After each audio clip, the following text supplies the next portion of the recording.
Bonjour à toutes et à tous, bienvenue dans votre rendez-vous quotidien avec les marchés, ici sur J-Finance Yumoa Markets. Allez, on démarre. On commence comme d'habitude par les grands marchés mondiaux et clairement, ce début juin est placé sous le signe de la prudence.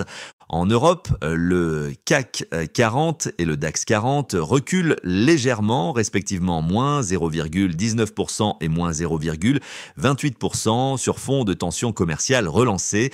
Pourquoi ? Parce que Donald Trump menace tout simplement de doubler à 50% les droits de douane sur l'acier et l'aluminium, alors que dans le même temps, les négociations avec la Chine sur les semi-conducteurs sont au point mort. Outre-Atlantique, même ambiance mitigée. Le Dow Jones perd 0,46%, mais le Nasdaq Composite résiste à plus 0,29%, toujours porté par les 7 magnifiques. Entendez GAFAM, Tesla et Nvidia qui, à eux seuls, représentent 32% du S&P 500, impressionnant. Enfin, sur les matières premières, même prudence. Le Brent recule à 64,87 $ et l'or cède du terrain à 3373 $ l'once, malgré la montée des risques géopolitiques en Ukraine et en mer de Chine. On arrive à la partie centrale de cet épisode, l'Afrique et particulièrement la zone UMOA. Beaucoup de nouvelles majeures aujourd'hui, alors restons attentifs. On commence avec une décision stratégique au Gabon. À partir de janvier 2029, le pays interdira toute exportation de manganèse brut. Objectif, transformer localement ce minerai stratégique. C'est un signal fort de rupture avec le modèle extractif historique. Libreville veut aller vers plus de valeur ajoutée et ce n'est pas anodin dans un contexte où la transformation locale devient une exigence croissante, même logique d'ambition au Tchad. Le Conseil des ministres a adopté le plan Tchad Connexion 2030, doté de 30 milliards de dollars sur 6 ans, articulant 241 projets pour diversifier l'économie, améliorer infrastructures, routes, énergie, eau et renforcer les secteurs sociaux, santé, éducation. Dans l'espace UMOA, on note un repli préoccupant des prix à l'export. En mars 2025, l'indice des prix des matières premières a chuté de 7,8%, après déjà moins 2,9% en février. Cela reflète un cocktail défavorable. Des conditions climatiques difficiles, des tensions géopolitiques et des excédents sur les marchés mondiaux, notamment agricoles. Pour des économies encore très dépendantes de leurs matières premières, c'est un signal d'alerte. Une très belle opération à Lomé maintenant. Le Togo a sécurisé une garantie partielle de crédit de 200 millions d'euros auprès de la Banque africaine de développement. Montage original garanti via le Fonds africain de développement, maturité de 20 ans, permettant de mobiliser des fonds auprès de banques comme Deutsche Bank. Et surtout, les fonds seront alloués à des projets verts et sociaux. Énergie propre, agriculture durable, biodiversité, accès à l'électricité verte, un signal fort vers une transition soutenable. Un autre fait marquant, United Bank for Africa s'implante dans la gestion d'actifs à l'échelle régionale. Sa nouvelle filiale UCAMWAL vient d'être inaugurée à Abidjan, marquant une première en dehors du Nigeria.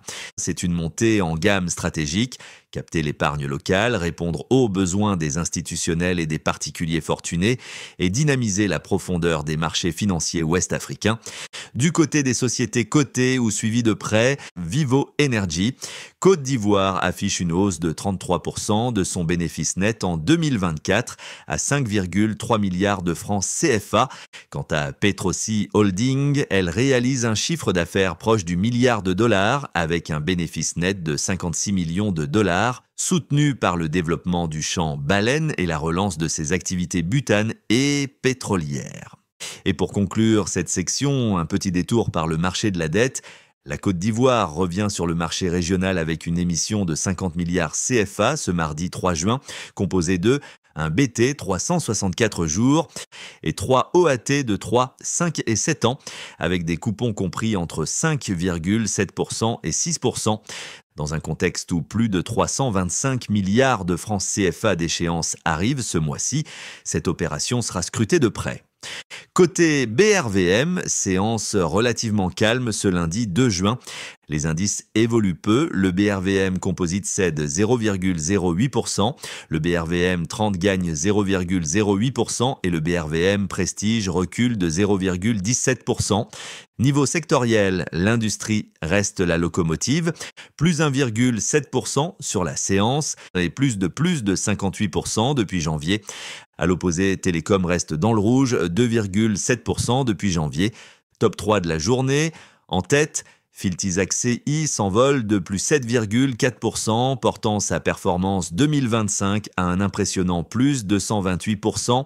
Derrière, Cetao CI progresse de plus 5,9% et Citab CI de plus 5,6%. À l'inverse, quelques replis marqués.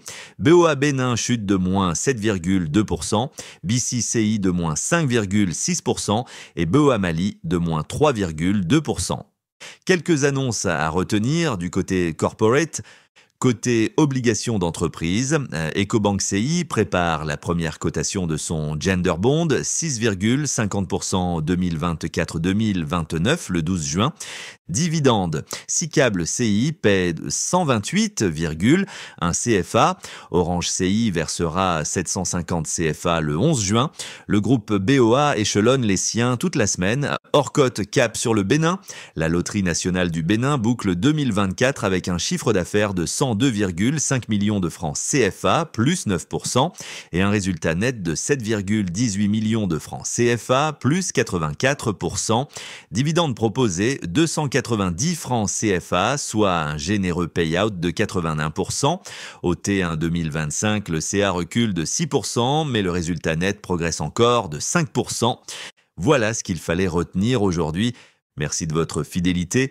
On se retrouve demain, même heure, même énergie.